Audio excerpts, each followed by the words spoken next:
Nous allons voir maintenant les différents types de campagnes proposées par le CRM ActiveCampaign. Donc ça démarre de la campagne traditionnelle, c'est-à-dire pour envoyer des newsletters classiques. On peut envoyer des campagnes automatiques, c'est-à-dire qui se déclenchent quand un contact correspond à tel ou tel critère. Il y a également la possibilité d'envoyer des campagnes de split testing, c'est-à-dire qu'on teste différentes formes de mails ou différents objets pour voir lesquels marchent le mieux. Bref, CRM, vous l'aurez compris, a une fois de plus tout prévu, c'est puissant, c'est énorme.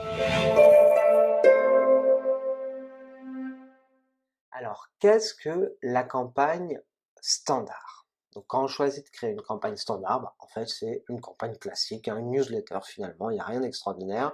Ça nous demandera de créer un email, mais il n'y a pas de spécificité particulière. Donc, voilà, cette campagne, elle est très simple, comme son nom l'indique, c'est la campagne standard. Ah, la campagne automatisée. Là, c'est pas la même histoire. On est dans la véritable machine de guerre.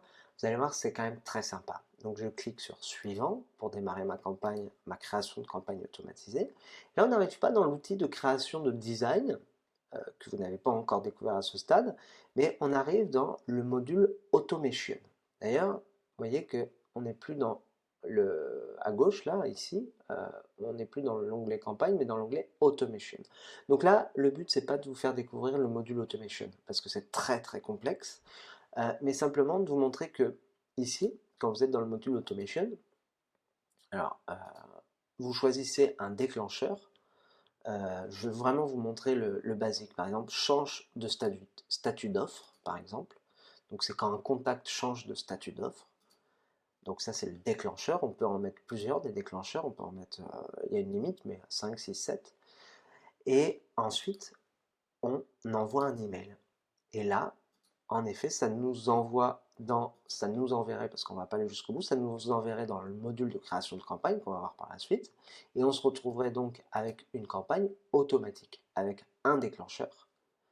Donc la campagne s'enverrait à chaque fois que ce déclencheur est rempli.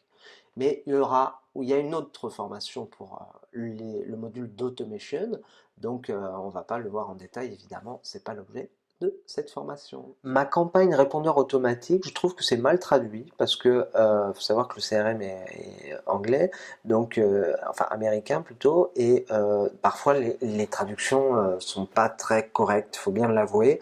Répondeur automatique, moi je l'aurais appelé liste d'abonnements. C'est une campagne qui se déclenchera. Donc si je la crée, vous allez voir, on me demande de choisir une liste. Donc imaginons contact de Clara. Donc là, si je la crée, on va pas le faire, mais si je la crée, on va me demander de créer un design, etc. Et ensuite, eh bien, ce mail, il partira à chaque fois que quelqu'un s'inscrit à la liste contact de Clara, ni plus ni moins. Et je peux en créer une campagne par liste, et je peux même faire on peut faire des campagnes pour plusieurs listes également. Exemple, intérêt crédit. Donc imaginons qu'on a un site de courtier. Eh bien, à chaque fois que quelqu'un s'inscrit dans le CRM, donc on l'inscrit à intérêt crédit, et il reçoit un email où on lui dit qu'on est courtier en crédit, on lui envoie un mail de bienvenue spécial pour le crédit. Voilà, c'est pas plus compliqué. Alors la campagne split testing, elle est pas mal. Elle est pas mal quand on est vraiment dans la performance et l'optimisation. Quand vous créez une campagne mail, vous pouvez mettre plusieurs mails en fait. Au lieu d'en envoyer un, vous en créez trois et le CRM va tester les trois mails. Et finalement, après, vous pourrez voir celui qui est le plus performant. Idem, vous pourrez mettre des objets différents dans le mail, ce qui permet vraiment d'optimiser les choses. Donc c'est sympa, il faut juste prendre le temps de le faire. Ça peut être que positif en fait, tout simplement, ça peut être que positif. Mais il faut prendre le temps. Voilà, c'était pas très compliqué. Alors la campagne de flux RSS, c'est un peu particulier. Les flux RSS, c'est ce qu'on incorpore sur un site internet et que les utilisateurs peuvent s'inscrire, par exemple, pour le recevoir par email ou même qu'on peut incorporer sur d'autres sites internet. Bon, c'est un peu compliqué, mais si vous avez ce système sur votre site internet, eh bien, ça permet qu'à chaque fois que vous mettez votre flux RSS à jour, que vous mettez un nouvel article ou ce genre de choses, ça envoie euh, une campagne aux gens qui sont inscrits à ce flux RSS.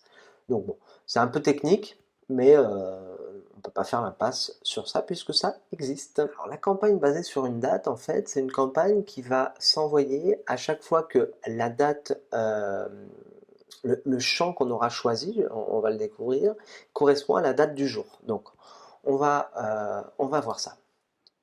Donc je clique sur suivant. Là, on va me demander de choisir une liste, comme d'habitude. Je choisis contact de Clara. Et bon, on va prendre n'importe quel modèle, peu importe, c'est pas. Donc vous voyez, je mets test, c'est pas l'objet de la vidéo, on découvrirait ça après en détail. Donc ça vous montre un petit aperçu. Donc là, c'est pour créer mon email. Je clique sur suivant. Et vous verrez qu'à la fin, je voulais vous montrer parce que c'est pas forcément facile à comprendre. C'est au moment de finaliser que, vous voyez, ici, il est marqué livraison. Donc, c'est particulier. Livraison, là encore, c'est pas très bien traduit. En fait, on se base sur. C'est là où on choisit. Donc là, par exemple, c'est date d'abonnement. On pourrait choisir date de naissance. Souvent, ça sera pour ça, hein, en général.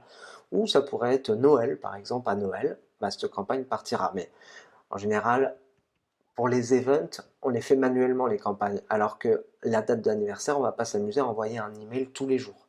Donc on choisit date d'anniversaire, on va imaginer qu'il y a le champ date d'anniversaire. Et voilà, votre campagne, cette campagne partira tous les jours sur tous les contacts pour lesquels la date d'anniversaire correspond à la date du jour. Voilà, c'est pas facile à exprimer, mais il me semble que c'est clair pour vous. Allez, je vous dis à très vite pour la suite.